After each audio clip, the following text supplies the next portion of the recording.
Hello friends, I welcome you back to my videos. I'm really sorry, my movement is a bit slow as I am having some problem in my leg. तो friends मैं फिर से अपनी videos में आपका स्वागत करता हूँ और आज की वीडियो में हम लोग प्रॉफिट एंड लॉस देखेंगे। ठीक है, प्रॉफिट एंड लॉस की ये वीडियो है, बट प्रॉफिट एंड लॉस पे शुरू करने से पहले आज की वीडियो में मैं कुछ ऐसे स्टेटमेंट्स हैं परसेंटेजेस के जो अभी तक छूट रखे हैं, मैं उनको आपके साथ डिस्कस करना चाहता हूँ। ठीक है, वो स्टेटमेंट्स अभी मेरे ब्लॉग में लिखे हुए हैं, आप मेरे ब्लॉग पे जाइए और ब्लॉग पे जाके आप देख लीजिए। तो स्टेटमेंट नंबर 1 जो लिखा हुआ है उसको मैं आपके साथ डिस्कस कर रहा हूँ। स्टेटमेंट नंबर 1 क्या कह रहा है कि अगर मान लीजिए कोई एक आइटम है, ठीक है, और उसका जो वैल्यू है वो R% से बढ़ रहा है। ठीक है, स्टेटमेंट नंबर बोला कि कोई एक आइटम है हमारे पास, उसकी वैल्यू R% से बढ़ रही है, तो R% से उसकी वैल्यू बढ़ने के बाद अगर उस जो वैल्यू बढ़ के आई है उसको वापस हम ओरिजिनल नंबर पे लाना चाहें तो हमें उस फाइनल क्वांटिटी को 100R upon 100 plus R percentage से रिड्यूस करना पड़ेगा। ठीक है, so friends, in the first statement is being told that if the value of an item increases by R% and a final value is formed, so in order to bring that final value to the initial value, we need to decrease the final value by 100 upon 100 plus R%. ठीक है, अब बात यह है कि ऐसा हो क्यों रहा है। ठीक है, हमारे लिए तो सबसे बड़ी बात यह है कि ऐसा क्यों हो रहा है, तो देखते हैं ऐसा क्यों हो रहा है। ये आपको किताबों में लिखा हुआ मिलेगा, तो कभी कभी आपको ये प्रॉब्लम होगी कि यार ये कैसे आया। ठीक है, या तो आप रट लो सीधे सीधे, तो रटने के लिए तो मैं हमेशा आपसे कहता हूँ कि सीधे सीधे किसी भी चीज़ को मत रटिए। तो इसको समझते हैं। मान लीजिए कोई आइटम है, उस आइटम की वैल्यू A है। ठीक है, A को जब आपने बढ़ाया R% से, ठीक है, तो वो क्या बन जाएगा, A 1 प्लस R बाई 100, यानी इनिशियल वैल्यू A थी, बढ़ने के बाद कितनी हो गई, A into 1 plus R by 100 हो गई। अब क्या है कि अब मुझे वापस इस वैल्यू को यहां तक लाना है, वापस इस वैल्यू को A बनाना है, तो इस वैल्यू को हमें कितने से रिड्यूस करना पड़ेगा कि A बन जाए। तो उसका आंसर मैंने आपको ये बताया, 100R upon 100 plus R%। But ये कैसे आया ये जानना जरूरी है।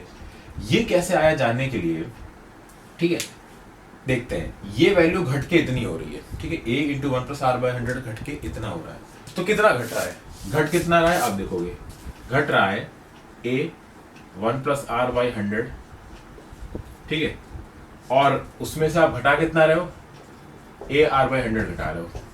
A R बाई 100 घटाओगे तभी तो आपको A मिल जाएगा फाइनली। ठीक है, यानी घटा कितना, इतना घटा, यानी इतना घटा किसके रिस्पेक्ट में, इसके रिस्पेक्ट में, यानी A R बाई 100 घटा है, किसके रिस्पेक्ट में घटा है, इसके रिस्पेक्ट में घटा है, 1 प्लस R बाई 100 के रिस्पेक्ट में। और तो परसेंटेज कितना हो जाएगा घटने का, इतना हो जाएगा। घटा कितना है, यहां से यहां जाने में A R बाई 100 घट गया है। A R बाई 100 घटा है किसके रिस्पेक्ट, अब बेस ये हो जाएगा, तो बेस को नीचे लिखा, इंटू 100 कर दिया, 100 कट जाएगा, A कट जाएगा, आपको आंसर मिलेगा 100R अपॉन 100 प्लस R%, और ये आपका मैच कर गया। तो ये मैंने आपको तरीका बताया कि ये जो एक आइटम की वैल्यू को आपने R% से बढ़ाया और उसके बाद फाइनल वैल्यू को आप कितने से घटा दो ताकि वो इनिशियल वैल्यू के बराबर हो जाए, तो इतने से घटा दो। ये कैसे आया ये मैंने आपको इस वीडियो में एक्सप्लेन किया है। ठीक है, 100R upon 100 plus R%.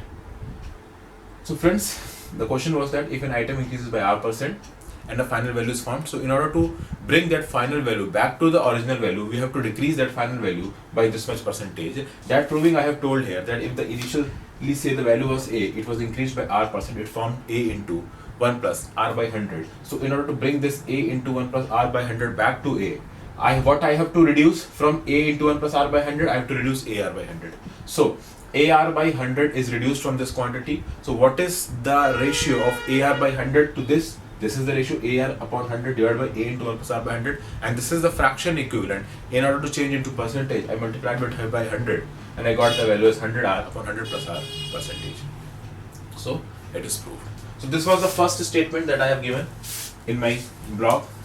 पहला स्टेटमेंट मैंने आपको फ्रेंड्स एक्सप्लेन कर दिया है।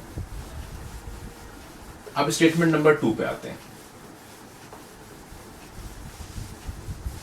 ठीक है, स्टेटमेंट नंबर 2 क्या कह रहा है यार, कि अगर किसी वैल्यू की जो कीमत है वो R% से घट जाती है। ठीक है, स्टेटमेंट 2 ये कह रहा है कि अगर किसी आइटम की कीमत R% से घट जाती है और घटने के बाद कुछ वैल्यू मिलती है, तो उस वैल्यू को बढ़ा के अगर हमको ओरिजिनल वैल्यू तक पहुंचाना हो तो हमें उसे कितने से बढ़ाना पड़ेगा?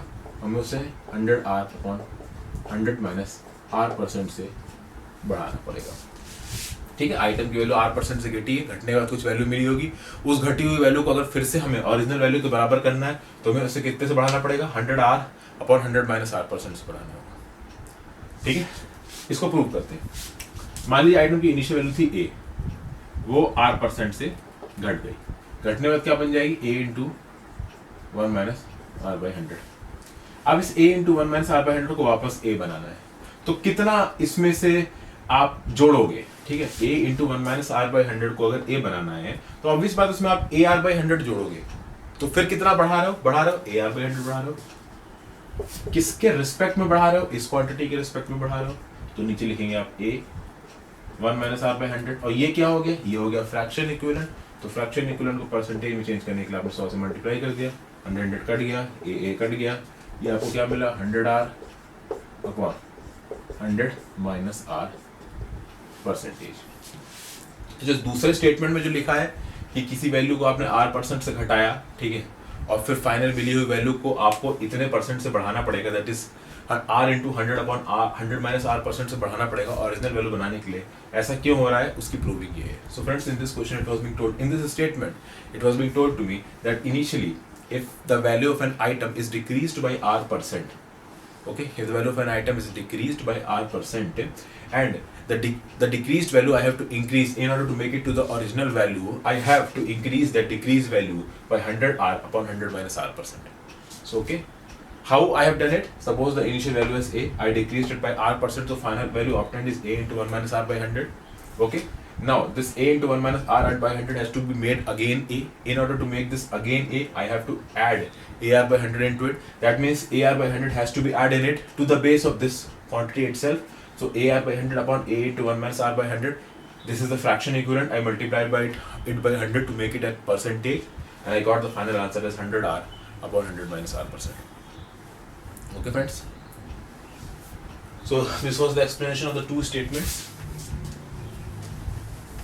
अब यार इन्हीं दो स्टेटमेंट्स की एक्सप्लेनेशन की मदद से अब मैं आपको तीसरा स्टेटमेंट बताना चाहूंगा। ठीक है,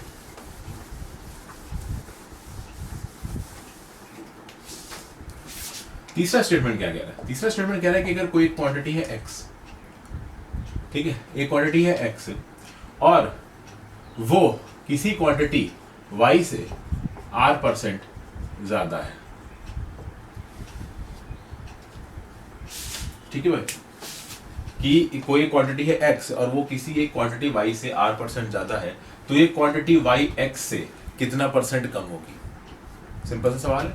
अगर एक क्वांटिटी y x से R% ज्यादा है, sorry, x is R% more than y, really sorry, ये जो क्वांटिटी x है वो y से R% ज्यादा है, x y से R% ज्यादा है, तो y x से कितना % कम होगा? सिंपली ये पूछ रहा है।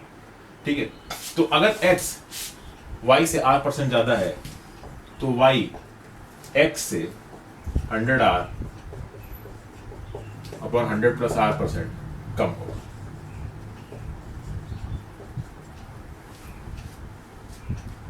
ठीक है यार, इसको एक अलग तरीके से समझने की कोशिश करते हैं।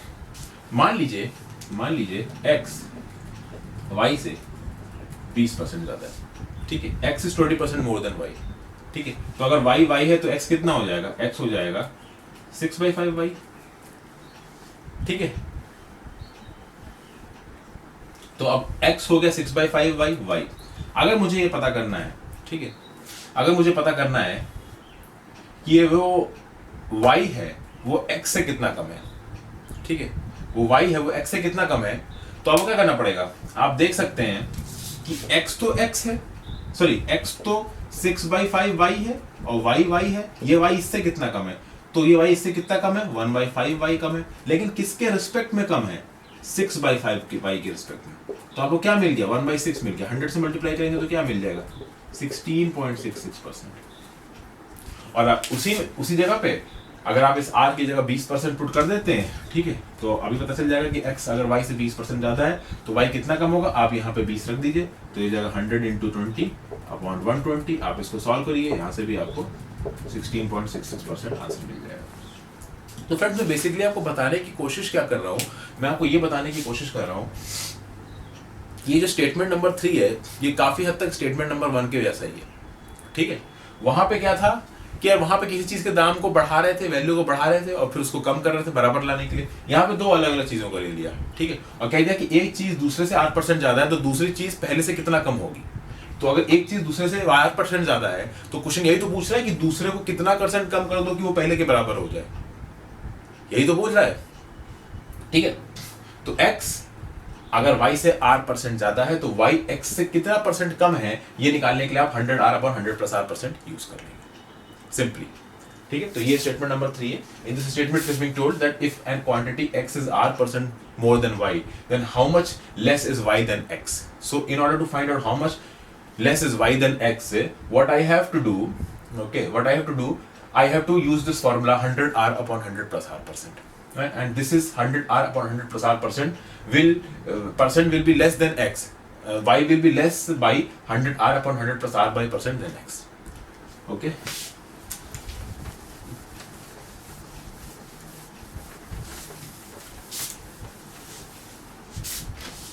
4 पे आते हैं। अगर एक क्वांटिटी x y से r% लेस है, अगर एक क्वांटिटी x y से r% लेस है तो y x से 100r/100 - r% ज्यादा होगा, more than x,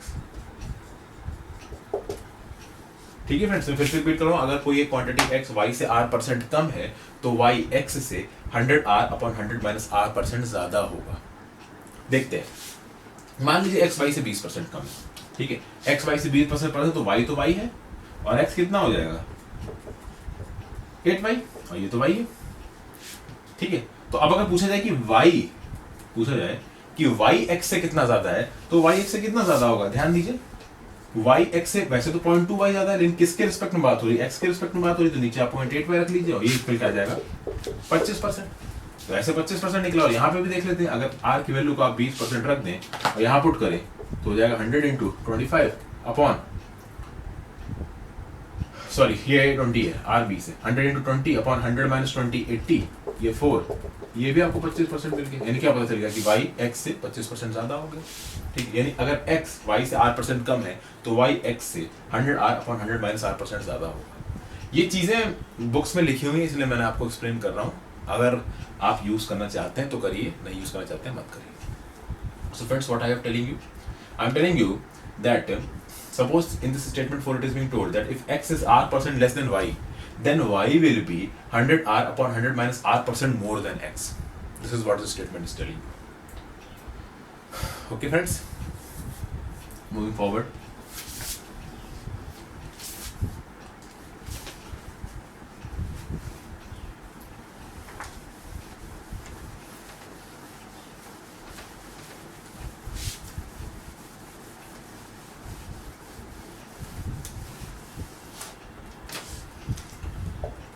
In statement number 5, if the price of tickets increases by r%, if the price increases by r%, how much the sale should decrease in order to make final expenditure constant? क्या पूछा है कि अगर price टिकटों की r% से बड़ी है तो कितने % से सेल को घटना चाहिए एक्सपेंडिचर को कांस्टेंट रखने के लिए। तो क्या हो जाएगा आंसर, वही एक बार फिर से 100/100 प्लस r%, ठीक है यार। अब इसको कुछ इस तरीके से देखते हैं कि यार प्राइस इनटू सेल क्या होता है। प्राइस इनटू सेल होता है एक्सपेंडिचर, ठीक है।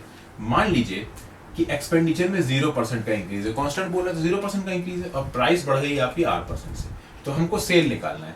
तो सेल को आप s% ही मान लो, ठीक है। अब इसमें आप a + b + AB/100 वाला कंसेप्ट लगाओ, ठीक है, वो लगाते हैं।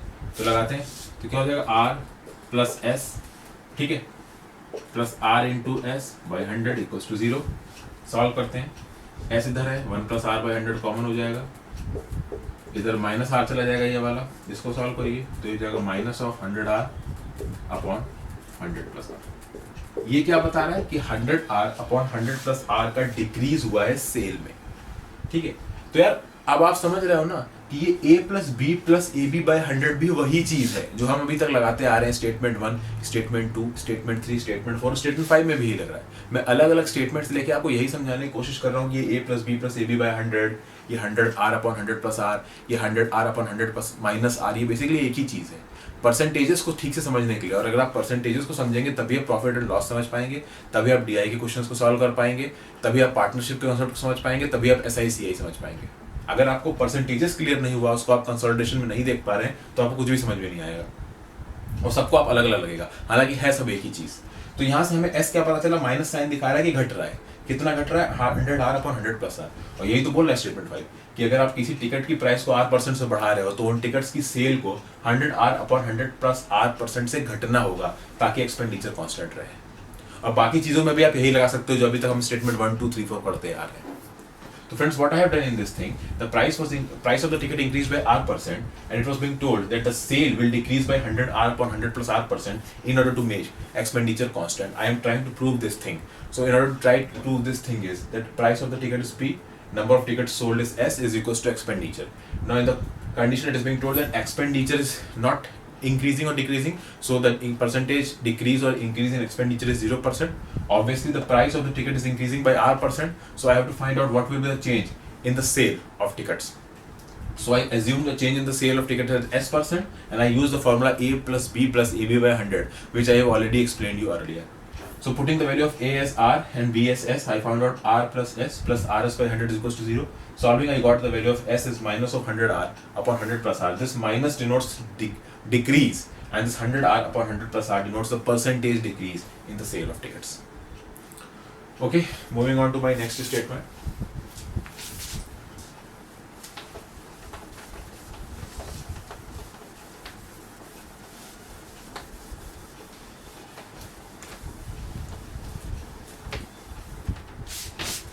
Statement number 6. Price,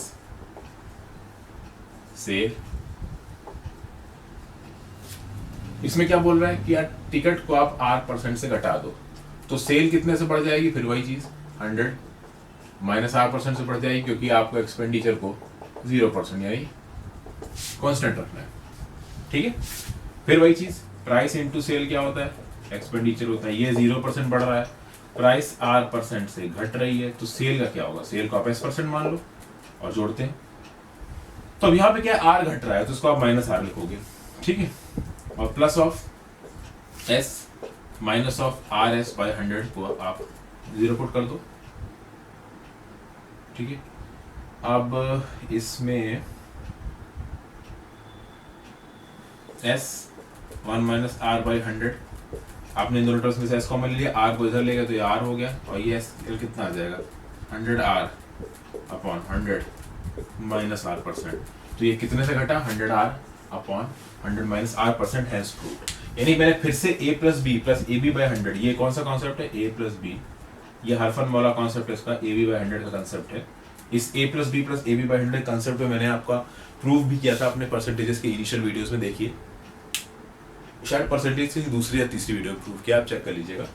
ठीक है, तो A plus B plus A B by 100 को प्रूव करते हुए मैंने फिर से बता दिया कि ये R% से घटा है तो सेल को कितने से बढ़ना होगा, 100 R अपॉन 100 माइनस R% से बढ़ना होगा एक्सपेंडिचर को कांस्टेंट रखने के लिए। फिर से आप इसको स्टेटमेंट नंबर 2 और स्टेटमेंट नंबर 4 से मैच कर सकते हैं, वहां पे भी 100 R और 100 माइनस R% का ही चक्कर था। तो आप समझ आ रहे हैं कि ये सब मैं आपको इसलिए बता रहा हूँ ताकि आप चीज़ों को एक तरीके से देख पाएं, आप समझ पाएं कि सब कुछ जो हम लोग कर रहे हैं वो एक ही है, अलग अलग नहीं। ठीक है फ्रेंड्स, चलिए अब आगे बढ़ते हैं।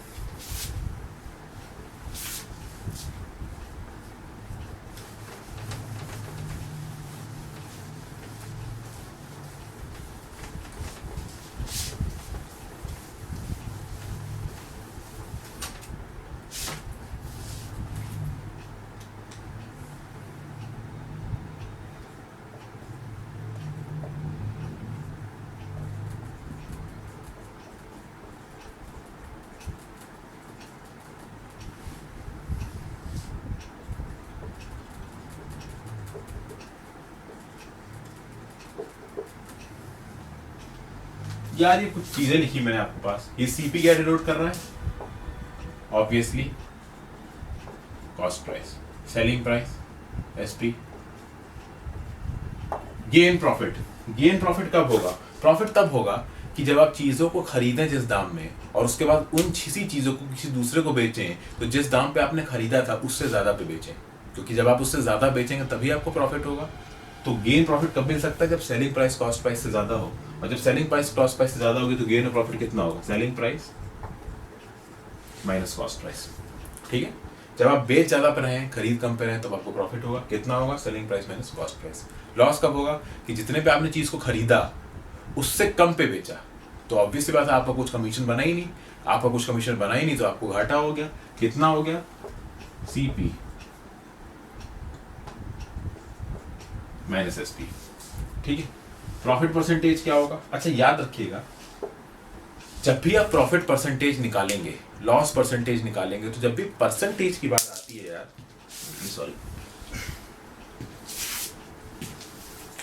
जब भी हमारे सामने परसेंटेज की बात आती है तो हम जब भी परसेंटेज की बात करते हैं हम उसको किसी बेस से कंपेयर करते हैं। ठीक है, परसेंटेज का मतलब ही है बेस से कंपेयर करना। तो प्रॉफिट परसेंटेज जब भी निकालेंगे या फिर लॉस परसेंटेज जब भी निकालेंगे उसमें आप बेस क्या एज्यूम करेंगे, बेस आप एज्यूम करेंगे कॉस्ट प्राइस को। कॉस्ट प्राइस हमेशा बेस होगा अनटिल एंड अनलेस कि क्वेश्चन में आपसे बोला गया है कि आप प्रॉफिट परसेंटेज को सेलिंग प्राइस के बेस में निकालिए। जब तक आपसे क्वेश्चन में ये ना बोला जाए कि आप प्रॉफिट परसेंटेज को या लॉस परसेंटेज को सेलिंग प्राइस के बेस पे निकालिए, आप डिफॉल्ट ये मान के चलेंगे कि प्रॉफिट परसेंटेज और लॉस परसेंटेज कॉस्ट प्राइस को बेस मान के चले जाता है। क्वेश्चन में बोला है सेलिंग प्राइस को बेस मानिए तो बात अलग है, नहीं बोला है तो आप हमेशा किसको बेस मानेंगे, कॉस्ट प्राइस को बेस मानेंगे। ठीक है, तो यहाँ प्रॉफिट परसेंटेज क्या हो जाएगा, प्रॉफिट क्या होता है, एसपी माइनस सीपी। बेस को से मान रहे हैं, सीपी को मान रहे हैं, ये हो गया फ्रैक्शन इक्विवेलेंट, इसको परसेंटेज में बदलने के लिए 100 से मल्टीप्लाई कर दिया। फ्रैक्शन इक्विवेलेंट और परसेंटेज इक्विवेलेंट नहीं समझ में आ रहा है तो मेरी शुरुआत की परसेंटेज की वीडियोस को देखिए, उसमें मैंने समझाया है। फिर लॉस परसेंटेज क्या मानेंगे, लॉस क्या है, सीपी माइनस एसपी, लिख दिया। किसके बेस में मेजर कर रहे हैं, अगेन सीपी की बेस में इनटू 100। ये क्या हो गया आपका, ये हो गया आपका लॉस परसेंटेज। तो आपको क्या क्या पता चल गया, सेलिंग प्राइस क्या होती है, कॉस्ट प्राइस क्या होती है, प्रॉफिट क्या है, गेन क्या है, लॉस क्या है, प्रॉफिट परसेंटेज क्या है, लॉस परसेंटेज क्या है।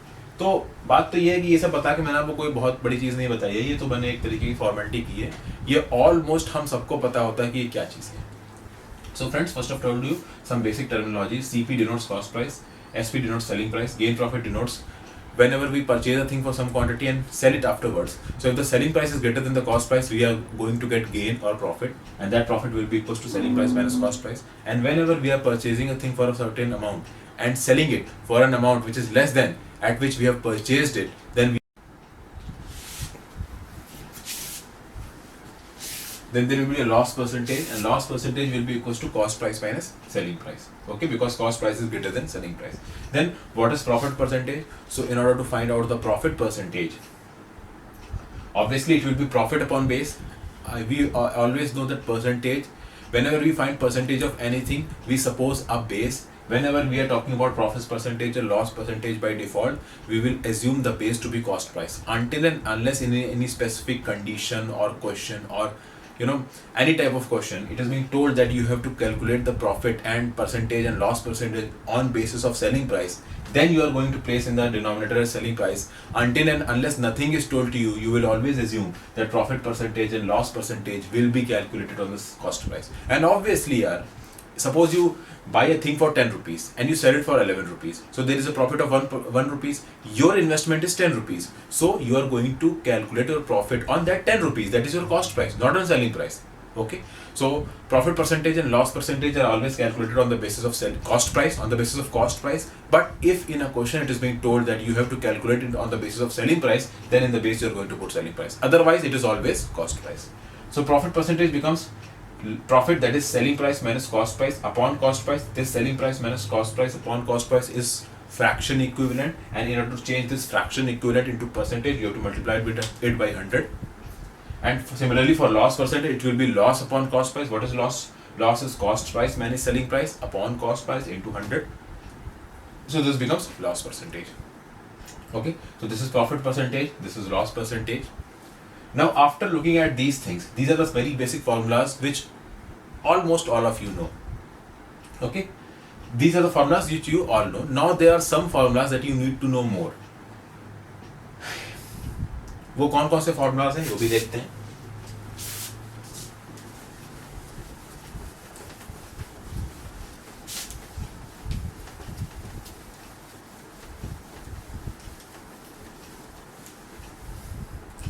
जब भी आपको प्रॉफिट हो रहा है, ठीक है, तो आपका प्रॉफिट कुछ ऐसा होगा. मान लीजिए P परसेंटेज है, ये P परसेंटेज है और ये हो जाएगा SP माइनस CP, क्योंकि प्रॉफिट है तो सेलिंग प्राइस कॉस्ट प्राइस से बड़ा होगा, कॉस्ट प्राइस इंटू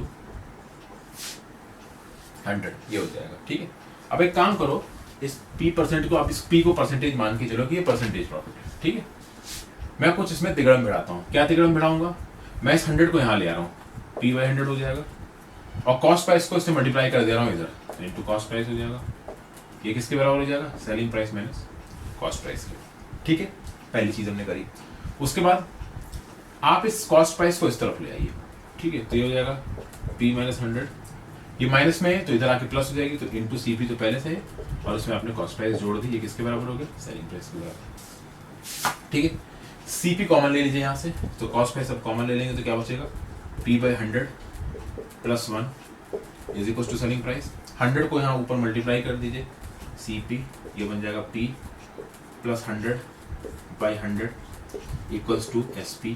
ये एक फॉर्मूला बन गया जो अक्सर कर आपको किताबों में नजर आता है. ये एक ऐसा फॉर्मूला है जो अक्सर कर आपको किताबों में लिखा हुआ नजर आएगा.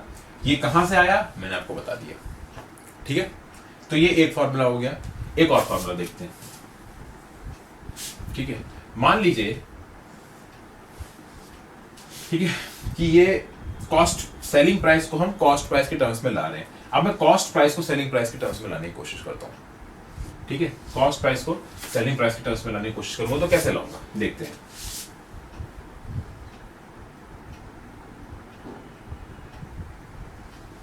ये वाला स्टेप मैं यहां लिख रहा हूं, P/100 into CP is equal to SP minus CP. ठीक है, इसको इधर ले आया तो क्या बन गया था? CP P/100 plus 100 is equal to SP. ये जो आखिरी वाला स्टेप बना था वो वहां लिखा है. अब एक काम करो, आप CP को इधर ही रखो और इस टर्म को उधर ले जाओ, तो हो जाएगा SP 100/100 प्लस P. ये क्या बन गया? ये बन गया फॉर्मूला नंबर 2. फॉर्मूला नंबर 1 मैंने आपको क्या बताया? Selling price is equal to cost price with in bracket P plus 100/100. और इसको उल्टा कर दीजिए, यानी इस टर्म को उस तरफ ले जाइए, तो CP कितना हो जाएगा? Selling price into 100/100 plus P. तो ये फॉर्मूला आपको किताबों में दिखते हैं. ठीक है, ये फॉर्मूला कैसे आए मैंने आपको बता दिया. तो friends, I have time to tell you some formulas that you directly see in books and get confused. In order that you don't get confused while dealing with those formulas, I have told you a method. This is the formula that I have told you of profit percentage. Assume this P as profit percentage. So it will become profit, that is SP minus CP, because in profit, selling price is always greater than cost price, upon to the base cost price into 100. This becomes, now do one thing, bring this 100 here in the denominator. So it will become P/100 and multiply this CP, cross multiply this side. So it will become into CP. It will be equals to selling price minus cost price. Okay, in the next step, bring this minus of cost price here and it will become plus of cost price. So it will become P/100 into CP. Plus of CP is equals to SP. Take cost price common, it will become P/100 plus 1 is equals to SP. So it will become CP within bracket P plus 100/100 is equals to SP. This is the first formula. This formula we very frequently see in our books. So that is why I am discussing it. Next, come here this side. Here, I have directly written this step this side. P/100 into CP is equals to SP minus CP. And after that, I have directly written the final step, that is CP into P plus 100/100 is equals to SP. This I have proved right now. Now, what change I have done, I have took this term to this side. So 100 will come in the numerator and 100 plus P will come in the denominator. It will become something like this. CP is equals to SP multiplied by 100/100 plus P. Okay friends, so these are the two formulas which I have told, and these two are related to profit. Coming on to my next formula, which is related to loss.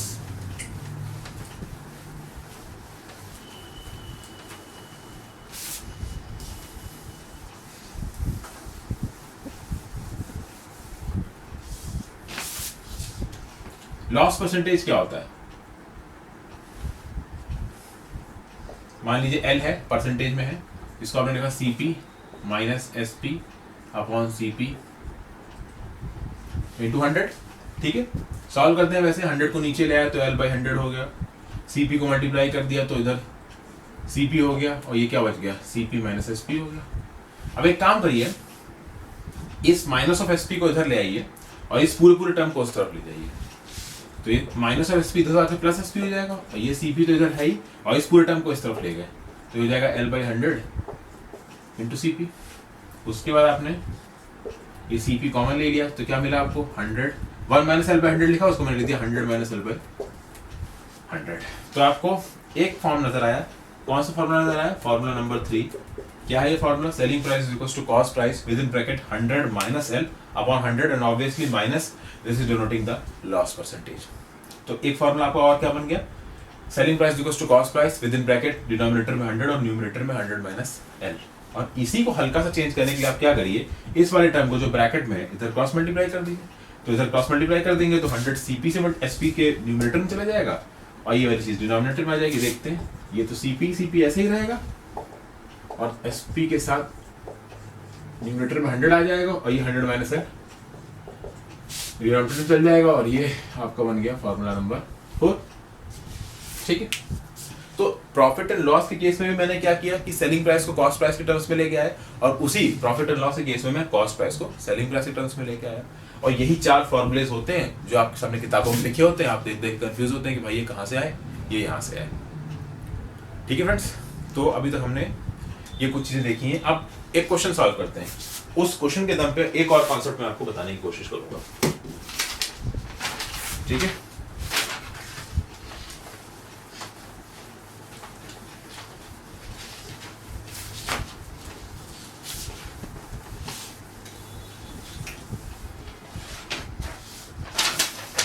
Question है, by selling an article for ₹450, a man loses 25%. At what price should he sell in order to gain 50%? ठीक है, उसने बताया कि एक article को उसने 450 में बेचा तो उसको 25% का घाटा हुआ, अगर उसी आर्टिकल को 50% के फायदे में बेचे तो उसे कितने दाम पे बेचना पड़ेगा, ये पूछा है।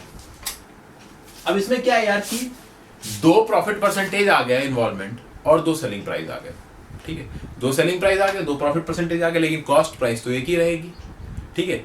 तो ये केस कौन सा है, ये केस है when 2 selling price are to be compared। क्या केस बन गया, ये केस वो बना है कि जब हमको 2 सेलिंग प्राइस को कंपेयर करना है, 2 सेलिंग प्राइस को कंपेयर करना है, यार कॉस्ट प्राइस तो एक ही रहेगी, CP एक ही कॉस्ट प्राइस रहेगी और सेलिंग प्राइस 2 बनेगी। तो मान लीजिए एक पे सेलिंग प्राइस बन गई P1, दूसरी सेलिंग प्राइस बन गई P2, ठीक है। सॉरी, सेलिंग प्राइस को आप SP1 मान लो, दूसरी सेलिंग प्राइस को आप SP2 मान लो, ये P1 P2 क्या हो जाएगा, प्रॉफिट परसेंटेज हो जाएगा। ये इसलिए क्योंकि P1 P2 देखने में थोड़ा प्रॉफिट परसेंटेज जैसा लगता है, और SP1 और SP2 सीधे सीधे डिनोट कर रहा है कि सेलिंग प्राइसेस है, और कॉस्ट प्राइस तो वही रहेगी, ठीक है। अब क्या होगा, अब कुछ ऐसा होगा कि जब आप इस कॉस्ट प्राइस को P1% से बढ़ाओगे तो आपको क्या मिल जाएगा, आपको मिल जाएगा SP1, ठीक है। इसको सॉल्व करता हूं, तो एक काम करता हूं, इसको क्रॉस मल्टीप्लाई कर देता हूं, तो यहां तो CP/100 दिख जाएगा मुझे, और ये जो ऊपर 100 प्लस P1 होगा वो इस SP1 के बेस में चला जाएगा, पहली इक्वेशन बन जाएगी। कुछ नहीं किया मैंने, कॉस्ट प्राइस पे ही तो आपको ये P1% का फायदा हो रहा है, क्योंकि मैंने आपको बताया कि जो प्रॉफिट परसेंटेज है उसमें बेस क्या होता है, बेस हमेशा कॉस्ट प्राइस होता है। तो मैंने कॉस्ट प्राइस को बेस मान लिया और प्रॉफिट P1% को सॉल्व किया। तो कॉस्ट प्राइस पे जब मैंने P1% बढ़ाया, 1 इंटू P1 प्लस 100 किया, तो आपको क्या मिल गया, आपको सेलिंग प्राइस मिल गई, ठीक है। अब कॉस्ट प्राइस को आपने बढ़ाया, आपको सेलिंग प्राइस मिल गई P1% से, इसको सॉल्व किया तो ये 100 प्लस P1/100 हो जाएगा। तो 100 को तो CP के नीचे रहने दिया और 100 प्लस P1 जो न्यूमरेटर में आ रहा था उसको राइट साइड पे सेलिंग प्राइस के नीचे ले गए। तो एक इक्वेशन बनी, CP/100 is equals to SP1 upon 100 plus P1, ठीक है, पहली इक्वेशन बन गई। अब यही चीज आप दूसरे में करिए, दूसरे में क्या है, P2% का फायदा हो रहा है, तो P2% का फायदा किस पे हो रहा है, कॉस्ट प्राइस पे हो रहा है ऑब्वियसली, तो हो जाएगा P2/100, और ये बन क्या रहा है, ये बन रहा है SP2, ठीक है। इसमें वही करिए, मल्टीप्लाई करिए तो 100 प्लस P2/100 हो जाएगा, CP के नीचे 100 आने दीजिए और यहाँ SP2 के नीचे पहुंचा दीजिए 100 प्लस P2, ये क्या बन गई, ये इक्वेशन नंबर 2 बन गई। अब क्या फायदा हुआ इसमें, आपको LHS LHS यानी लेफ्ट हैंड साइड दोनों इक्वेशंस में बराबर नजर आ रही, क्या नजर आ रही, CP/100 CP/100, दोनों केसेस में LHS बराबर है, यहाँ भी CP/100 यहाँ भी CP/100 है, यहाँ पे RHS SP1/100 प्लस P1 हो गया, यहाँ पे RHS SP2/100 प्लस P2 हो गया। तो आप RHS को इक्वेट कर देंगे, RHS को इक्वेट कर देंगे तो आपको क्या मिलेगा, SP1/100 plus P1 is equal to SP2/100 plus P2। ठीक है, ये हो गया हमारा कंक्लूजन, और ये conclusion is very very important. ठीक है, क्यों इंपॉर्टेंट है, क्योंकि इस फॉर्मूले में डायरेक्टली आपको दो सेलिंग प्राइस नजर आ रही हैं, दो प्रॉफिट परसेंटेज नजर आ रहे हैं। ठीक है, और कंसेप्ट हमने लगा दिया है, तो अगर इस तरीके का आपको कोई क्वेश्चन नजर आया तो सीधी सीधी आप इस फॉर्मूले में पुट करके आंसर निकाल सकते हैं। So friends, so what I have done in this question, in this concept, I will say, I have taken up a situation when there are two selling price and those two selling price are to be compared because the initial cost price will be the same. Okay, so I suppose the initial cost price to be CP. The two profit percentage will be to be P1% and P2%, and the two selling prices is SP1 and SP2. This I am assuming. Okay. Now in the first case, when there is a an advantage of P1 percentage. So when you are going to increase this cost price by P1%, it will become CP into 1 plus P1/100 and it will become equals to SP1. This is the same thing, increasing by P1% or having a profit of P1%. Now what I have done, I have cross multiplied it. It will become 100 plus P1/100 is equals to SP1. So this, I will keep this 100 below CP, so CP/100 is equals to SP upon this 100 plus P1 will come in the denominator, and this becomes equation number 1. SP1 upon 100 plus P1 is equals to CP/100. It becomes equation number 1. Then I will apply the second case. I will increase the CP by P2%. So CP into 1 plus P2/100, and this becomes equals to SP2. That is the second selling price. And solving it, I got the equation as CP/100 is equals to SP2 upon 100 plus P2. So this is equation number 1. This is equation number 2. The LHS, that is the left hand side in both the equations, is same, CP/100, and the RHS will also be same because if LHS is same, then RHS is also same. LHS denotes left hand side, RHS denotes right hand side. So the final conclusion comes out as SP1 upon 100 plus P1 is equals to SP2 upon 100 plus P2. This conclusion is very very important for us because you can see that in this conclusion there are two selling price and two profit percentages. And if there is a question like this, we can directly solve it. And there was a question. I read the question number 1. Now we are going to solve that question number 1 and see what's the advantage of dealing with this method.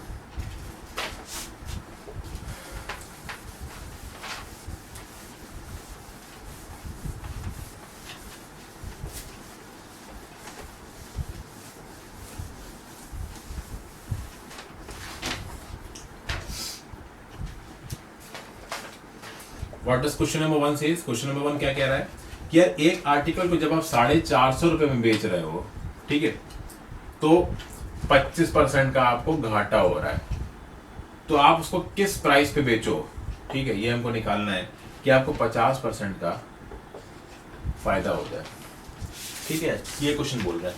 अब इसमें सीधी सीधी बात अपने दिमाग में एक चीज रखो, क्या बना था, SP1 upon 100 plus P1, SP2 upon 100 plus P2, ये बना था। अब इसमें सीधी सी बात है यार कि ये P1 P2 प्रॉफिट दिखा रहा है, अगर लॉस होता तो यहाँ माइनस साइन आ जाता है, अगर ये P1 P2 में से कोई एक लॉस हो जाए तो माइनस साइन आ जाएगा। तो सिंपल सी बात है, उस लॉजिक को पुट करते हुए अगर आप SP1 को 450 मान लो तो 450 पुट कर दो और 100, और P1 की क्या हो जाएगा, 25% का घाटा हो रहा है, तो P1 की जगह पुट कर दो तो -25। ठीक है, और SP2 आपने क्या माना है, P माना है, और यहाँ फायदा कितने हो रहा है, 50% का हो रहा है, तो आप लिखोगे 100 प्लस 50।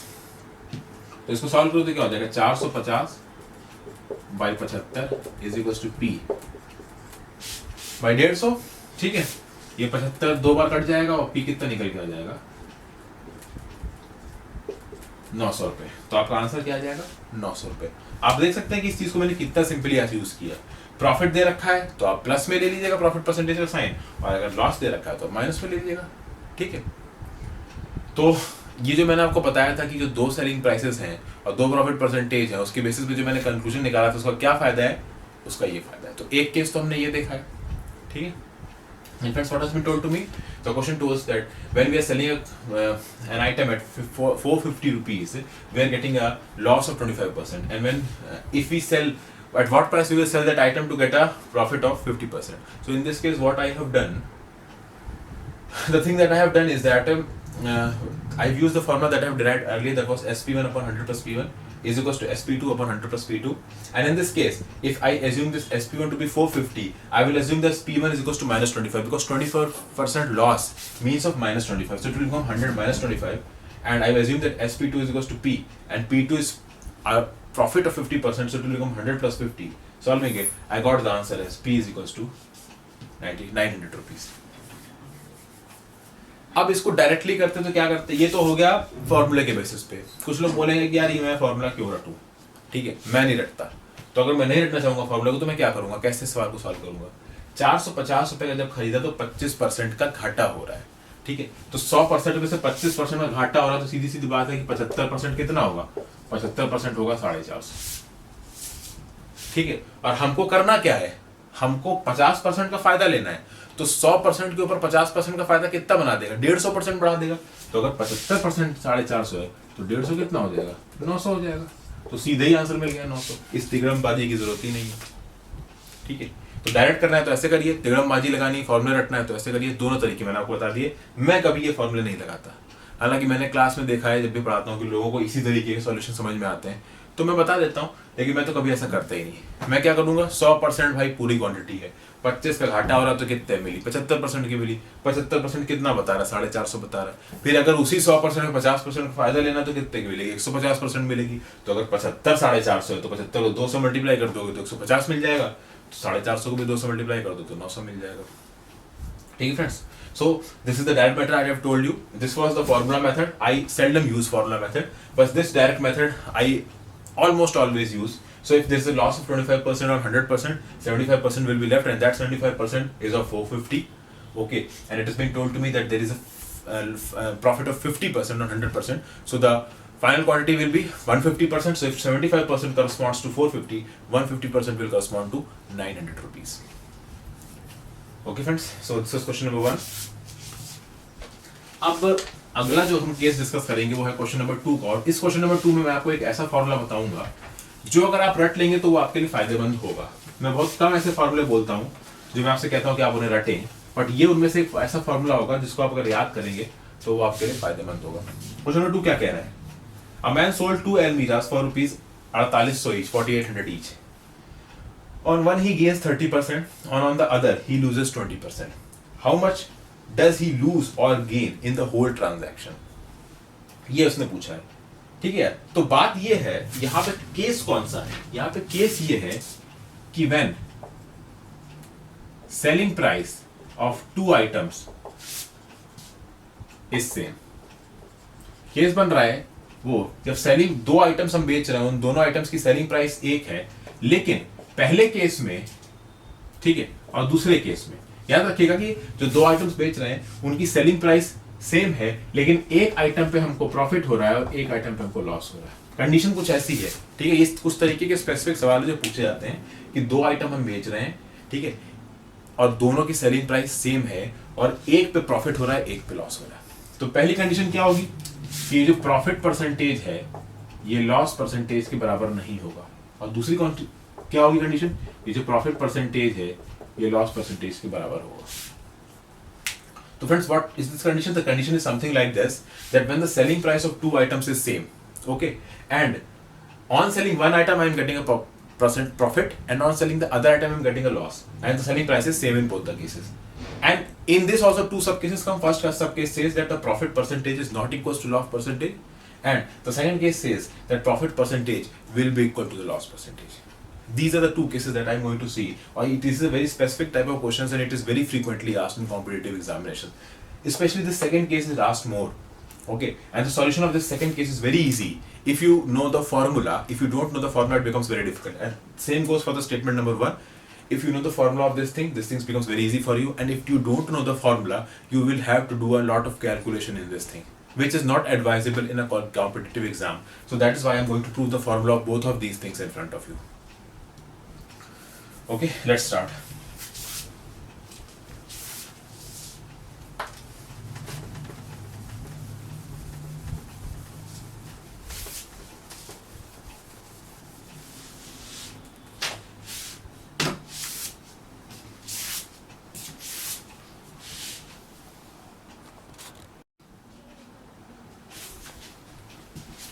फ्रेंड्स अब पहला केस डिस्कस करने जा रहे हैं इसका, ठीक है।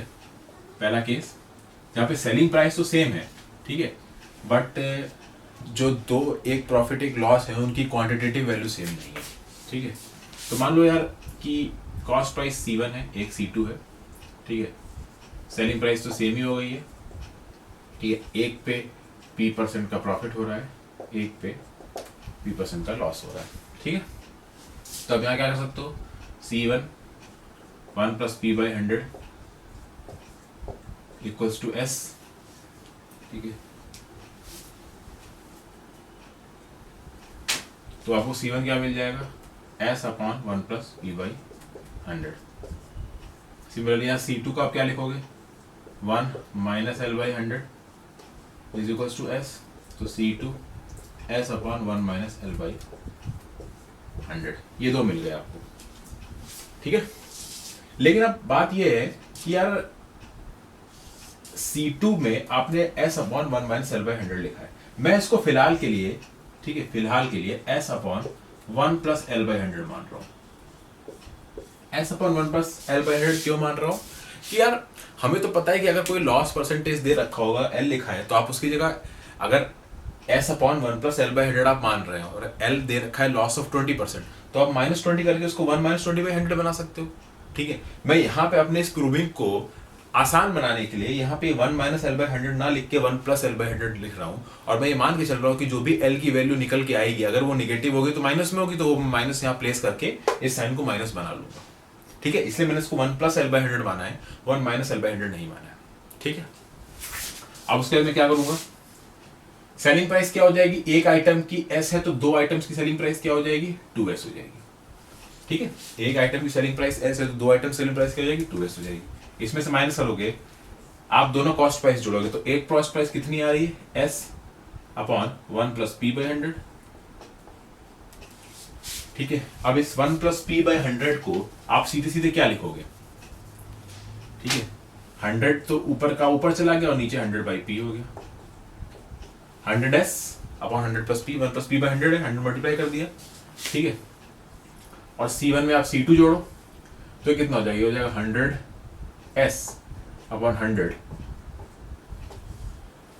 + L, यहाँ +L ले रखा है, क्यों ले रखा है मैं आपको बता चुका हूं कि यहाँ पे मैंने बस अपनी कैलकुलेशन को इजी कराने के लिए इसको +L ले रखा है। जब ओरिजिनली हम क्वेश्चन को सॉल्व करेंगे तो वहां पे जो अगर L की वैल्यू लॉस परसेंटेज 20 बोल रखा है, तो यहाँ पे -20 करके इसको 100 - 20 बना देंगे, ठीक है। यहाँ पे कैलकुलेशन इजी हो इसलिए मैं इसको +L लेके चल रहा हूँ। तो ये तो हो गया आपका प्रॉफिट, ठीक है, एग्जैक्ट प्रॉफिट। अगर ये प्रॉफिट नहीं होगा तो माइनस में निकल के आ जाएगा, तो आप लॉस मान लेना। तो ये थी सेलिंग प्राइस, ये थी कॉस्ट प्राइस। इसको आप किससे डिवाइड करोगे, इसको आप डिवाइड करोगे कॉस्ट प्राइस को। कॉस्ट प्राइस क्या है, यही है 100S 100 + P plus of 100S 100 + L, ठीक है। और ये तो हो गया फ्रैक्शन इक्विवेलेंट, इसको परसेंटेज में चेंज करने के लिए 100 से मल्टीप्लाई कर दीजिए, ठीक है। अब अगला पॉइंट क्या करेंगे, अगला पॉइंट है ये S आप डिनोमिनेटर में से निकाल सकते हैं, ठीक है। ये S कॉमन आप डिनोमिनेटर से निकाल सकते हैं, ऊपर से भी आप S कॉमन निकाल सकते हैं। तो ये S तो हर टर्म से कट जाएगा, नीचे से भी डिनोमिनेटर से भी आप S कॉमन निकाल सकते हैं, न्यूमरेटर से भी S कॉमन निकाल सकते हैं। प्लस आप 100 से आप मल्टीप्लाई कर सकते हैं, और यहाँ डिनोमिनेटर से भी आप 100 क्या नाम से कॉमन निकाल सकते हैं, यहाँ से भी 100 निकाल लीजिए, इसमें भी 100 है, ठीक है। तो ये 100 ये 100 भी कैंसिल आउट हो जाएगा, ठीक है। और अगला स्टेप लेते हैं, इसका 100 + P 100 + L का जब आप एलसीएम लोगे तो वो क्या मिलेगा, 100 + P 100 + L, और इधर क्या आ जाएगा, इधर आ जाएगा 2, 100 + P 100 + L माइनस, यहां क्या बचेगा, यहां 100 लिखा हुआ है, तो एक तो हो जाएगा 100 100 + L, ठीक है, -100 100 + S,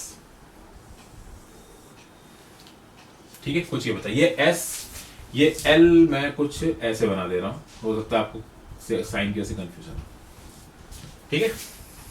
ये मिला आपको, डिनोमिनेटर में क्या आएगा, डिनोमिनेटर में इसका भी आप डिनोमिनेटर लोगे तो ये 100 + P एलसीएम लेंगे तो 100 + L हो जाएगा, और क्रॉस मल्टीप्लाई करोगे तो ऊपर आपको मिल जाएगा 100 plus L plus 100 plus P.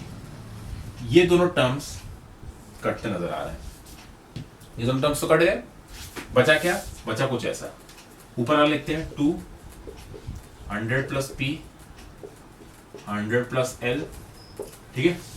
और यहां में से 100 कॉमन ले रहा हूं मैं, तो अगर मैं 100 कॉमन लेता हूं तो ये 100 कॉमन, ये 100 कॉमन, तो यहां अंदर क्या बचेगा 100 plus L plus 100 plus S, ठीक है।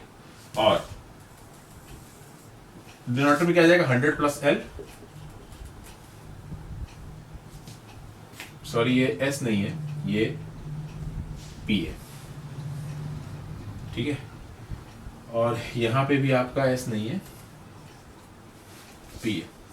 उसी तरीके से यहां पे आपका 100 plus L plus 100 plus P हो गया, ठीक है भाई। अब ध्यान दीजिए, इस टर्म ये माइनस बीच में लगा, इस टर्म को मैं इससे डिवाइड करता हूं तो क्या मिलेगा 2 times 100 plus P 100 plus L, और ये 100 प्लस 100 200 हो जाएगा, 200 प्लस एल प्लस पी। और यहाँ पे 100 plus L plus 100 plus P 200 plus L plus P है, और नीचे 200 प्लस एल प्लस पी है, तो ये दोनों एक दूसरे को कैंसिल आउट कर देंगे, बचेगा क्या 100 बच जाएगा।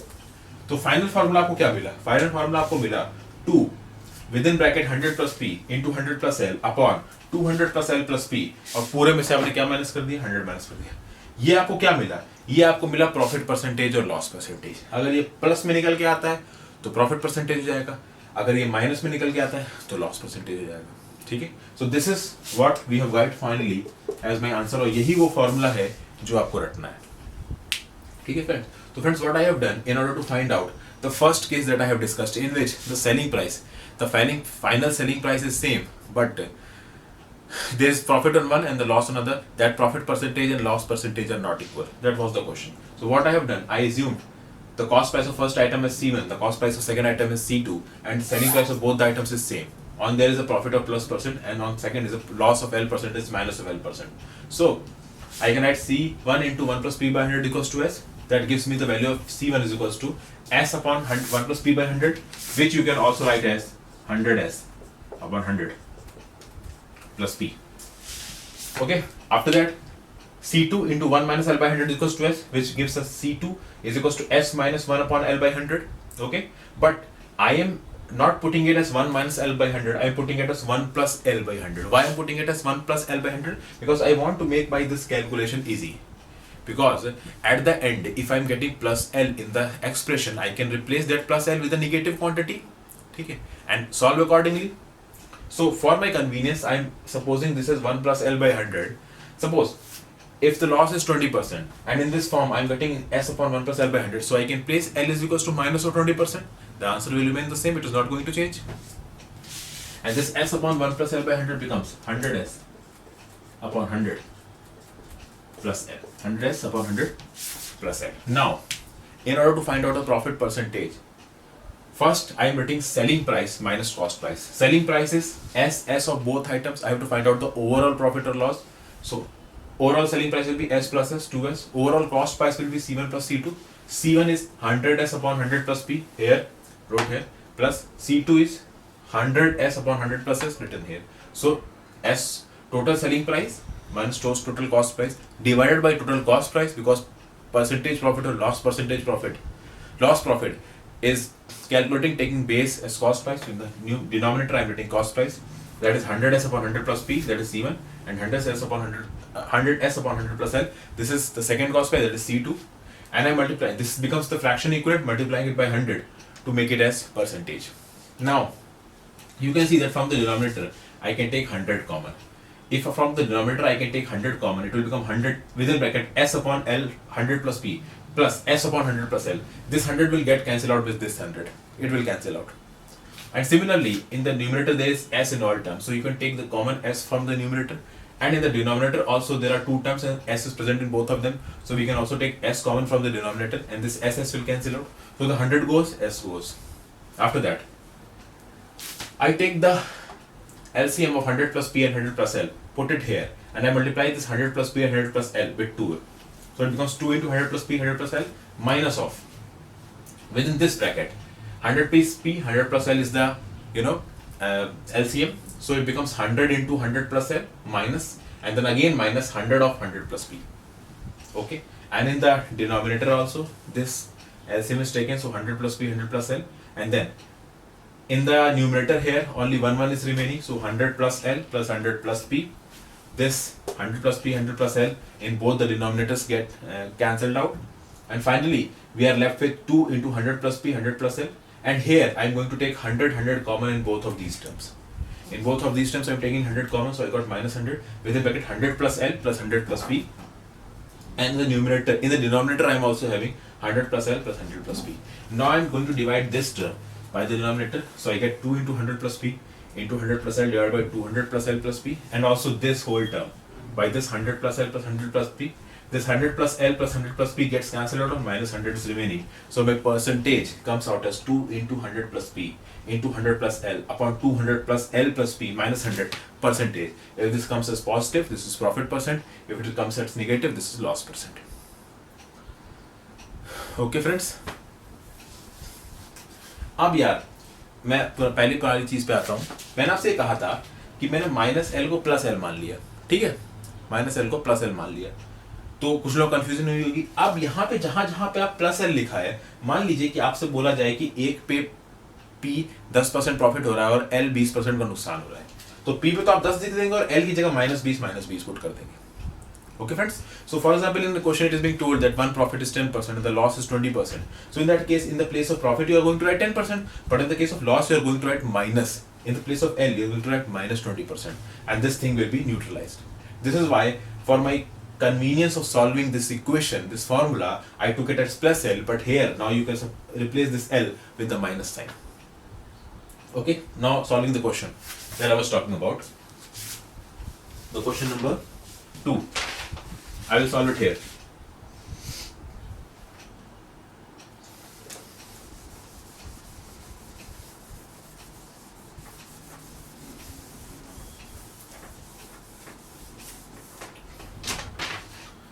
Question number 2 says 4800 each, 30% एक पे फायदा हो रहा है, एक पे 20% का नुकसान हो रहा है. ओवरऑल ट्रांजैक्शन क्या होगा? फॉर्मूला ये लिखा हुआ आपके सामने. ठीक है, 30% का फायदा यानी पी की जगह तो आप 30 रखेंगे, 20% नुकसान यानी एल की जगह क्या रखेंगे? माइनस 20. ठीक है, एल की जगह रखेंगे माइनस 20. तो 200 प्लस 30 कितना हो जाएगा? 130. 100 माइनस 20 कितना हो जाएगा? 80. ठीक है, 20 एल कितना है? माइनस 20. पी कितना है? प्लस 30. तो 200 माइनस 20 हो जाएगा 180, और 180 प्लस 30 कितना हो जाएगा? 210. ये बना, और इसमें से आप माइनस क्या कर दोगे? 100 माइनस कर दोगे, तो 100 माइनस कर दो. सॉल्व करते हैं तो ये हो जाएगा आपके सामने, या फिर 0 0 नहीं काटते हैं, ऊपर हो जाएगा आपके सामने 208 00 210 माइनस 100. ये कुछ हो जाएगा 208 00 माइनस 210 00 अपॉन 210. ये बन जाएगा आपका माइनस ऑफ 200 अपॉन 210. तो ये माइनस क्या दिखा रहा है? माइनस दिखा रहा है कि लॉस परसेंटेज होगा. काटते हैं, ये कुछ आपका लगभग 9.5% लॉस निकल के आएगा. क्या आंसर निकल के आया है? 0.95% लॉस. तो योर आंसर इज 0.95% लॉस. तो यहाँ पे आपने फ्रेंड्स एक चीज क्या सीखी कि यहाँ पे उस 4800 रुपए से तो कोई मतलब ही नहीं है. उस 4800 का यहाँ कोई रोल ही नहीं है. ठीक है, यानी कि 4800 दिया होता, चाहे 2000 दिया होता, चाहे 5000 दिया होता, चाहे 1000 दिया होता, कितना भी दिया होता, 60000 दिया होता, आंसर 0.95%. 1 लाख दिया होता, 1,30,000 दिया होता, आंसर 0.95% ही आता. ठीक है, तो कितना निकल गया है? 0.95% loss. So friends, what I have done in this question, it was being told to me that 2 items are sold at 4800 each, in which on one there is a profit of 30% and on one there is a loss of 30%. So in this formula, at the place of P I am going to write plus 30, and at the place of L I am going to write minus 20. So by doing this, 2 into 100 plus 30 becomes 130, and 100 minus 20 becomes 80 divided by 200 minus 20 plus 30. So 200 minus 20 becomes 180, and 180 plus 30 becomes 210. So this 2 into 130 into 80 by 210, So it will become 20800/210 minus 100. Solving it, I will get the answer is minus of 0.94%. Minus denotes a loss of 0.95%. Okay friends, so this was the first type of concept that I have discussed. Now the second type.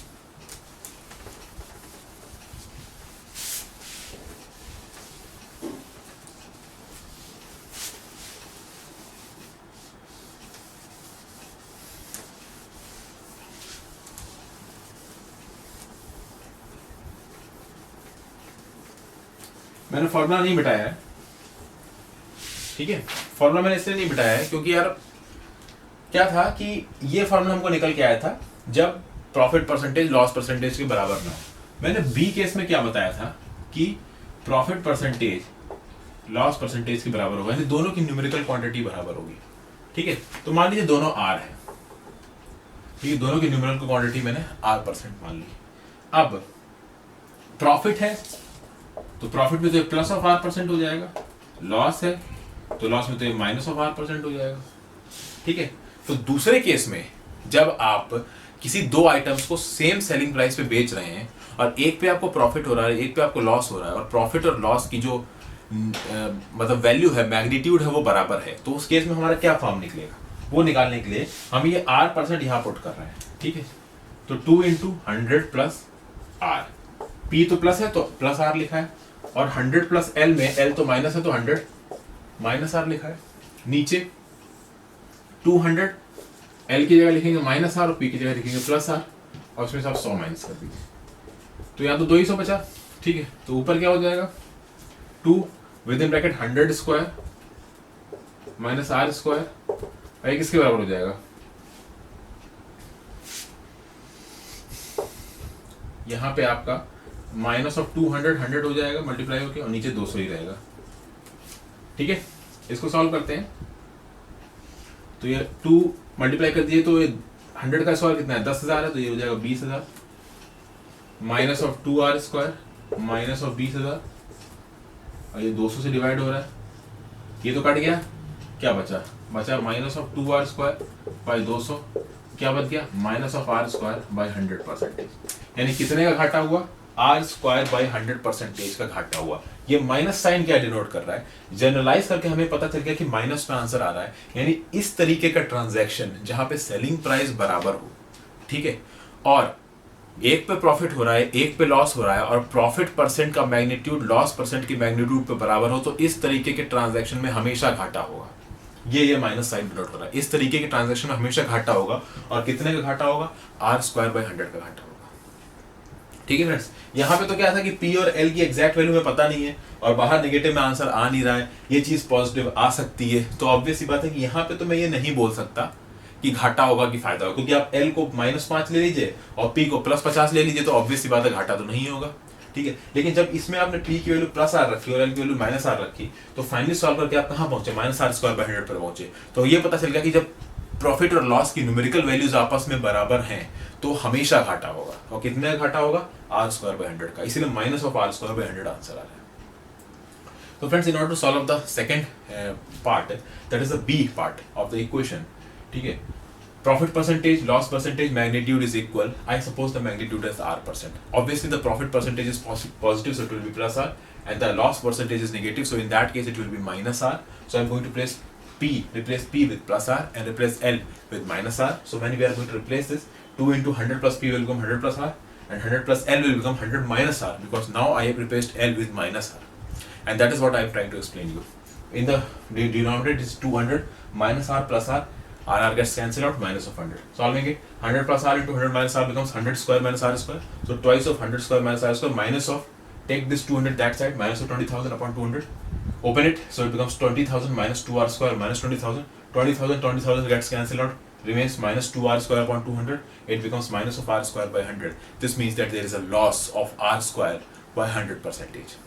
Okay, and this minus sign shows here, this minus sign generalizes a thing, and it says that whenever there is a condition where selling price of two items are the same and there is on one there is a profit percentage and on other there is a loss percentage and the numerical value of that profit and loss percentage is same with the exception of sign, then obviously in such a type of transaction there will be always a loss, and that loss will be equals to r square by 100%.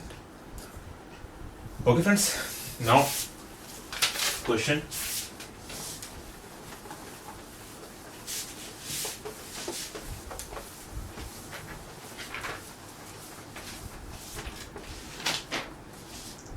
Two watches sold for 2,000 rupees each. On one there is a gain of 20%, other there is a loss of 20%. How much loss? यार यहाँ पे आप जान रहे हैं कि इस 2,000 रुपये का कुछ लेना देना ही नहीं है. एक पे 20% का फायदा है, एक पे घाटा है. तो घाटा कितने का हो जाएगा? माइनस क्या लिखा था? Minus of R square by 100 का. तो माइनस ऑफ 20 का स्क्वायर कर दीजिए बाई 100, कितना मिल जाएगा? माइनस 4%, यानी 4% का लॉस होगा. तो friends, in this the price 2000 doesn't matters. There is profit of 20%, loss of 20%. The formula becomes minus of r square by 100. So there will always be a loss. How much loss? 20 square by 100. That is a loss of 4%. Minus 4% will be the answer. Okay friends. So we will be with some more concepts in next video.